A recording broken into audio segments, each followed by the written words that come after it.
ইশরাক সাহেবকে মেয়র হিসাবে শপথ নিতে এই সংশ্লিষ্ট মন্ত্রণালয়ের আর কোনো বাধা থাকলো না। আজকের পরে শপথ নিতে বাধা প্রদান করে আদালত অবমাননার শামিল হবে।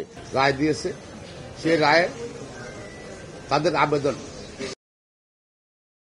রিট পিটিশনটা সামারিলি খারিজ করে দিয়েছে এবং আদেশে মহামান্য হাইকোর্ট ডিভিশন বলেছে এই মামলাটা এসেছে ট্রাইব্যুনাল থেকে। কেউ যদি ক্ষতিগ্রস্ত হয়ে থাকে, যদি আপিলের ট্রাইব্যুনাল আছে সেখানে যেতে পারে এবং সে ওটা চ্যালেঞ্জ কেউ করে নাই। আর আইন অনুযায়ী নির্বাচন কমিশন শপথ নিয়েছে, এটা চ্যালেঞ্জ করতে হলে ট্রাইব্যুনালে যেতে হবে। যেহেতু পিটিশন কোর্ট ট্রাইব্যুনালে যাননি, আর দ্বিতীয়তে উনার মামলা করার অধিকার নিয়ে অনেক বড় অবজারভেশন দিয়েছে। জনস্বার্থে যে কোনো মামলা করতে পারে, তবে সে মামলার ধরন ভিন্ন। পরিবেশ নিয়ে মামলা করে, মানবাধিকার নিয়ে মামলা করতে পারে, মৌলিক অধিকার এখানে জনস্বার্থে কিছু এবং উনি দেখাতে পারেন না যে উনি সমাজসেবা করেন, সমাজ সেবক হিসেবে বা ঢাকা সিটি কর্পোরেশনের ভোটার হিসাবে যদি উনার কোনো ক্ষতিগ্রস্ত হয়েছে, ক্ষতিগ্রস্ত ব্যক্তি হিসেবে নিজেকে উনি কিন্তু প্রমাণ করতে পারেননি আদালত। আর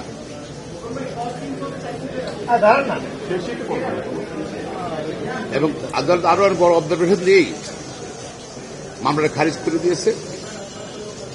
ফলে ইশরাকের 26 তারিখের মধ্যে শপথ দিতে হবে।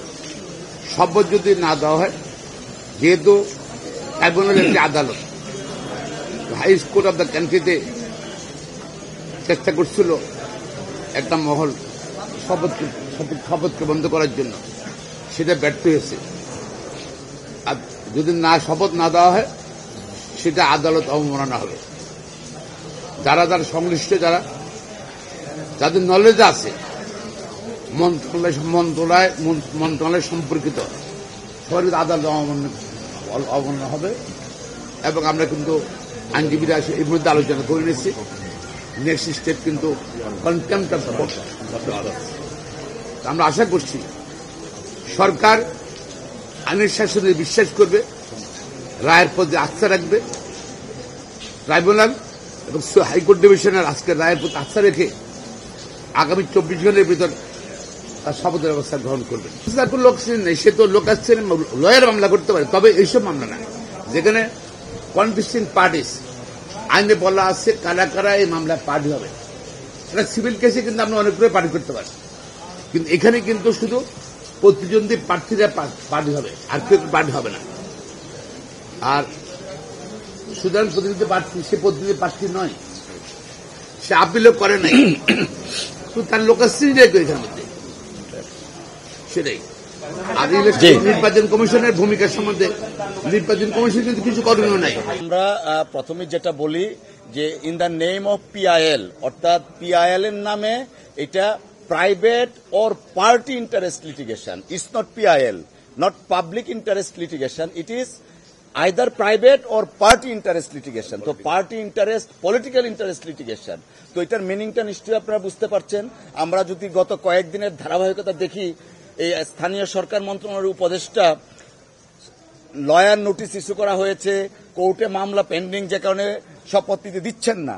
তো আজকে এটা প্রমাণিত হয়েছে যে আইনি প্রক্রিয়ায় ইশরাক সাহেবকে মেয়র হিসাবে শপথ নিতে এই সংশ্লিষ্ট মন্ত্রণালয়ের আর কোনো বাধা থাকলো না।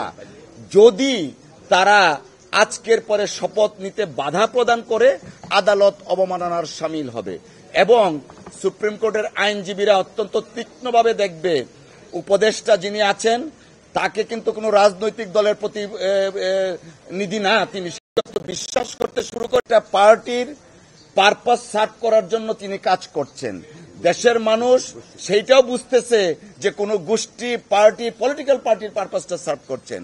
আমরা আহ্বান জানাবো, এই দেশের বর্তমান অবস্থার প্রেক্ষিতে আইনের শাসন প্রতিষ্ঠার লক্ষ্যে সর্বোচ্চ আদালত যে নির্দেশনা দিয়েছেন, সেই নির্দেশনার আলোকে যেন মন্ত্রণালয় কার্যকরী পদক্ষেপ অনতিবিলম্বে নেন।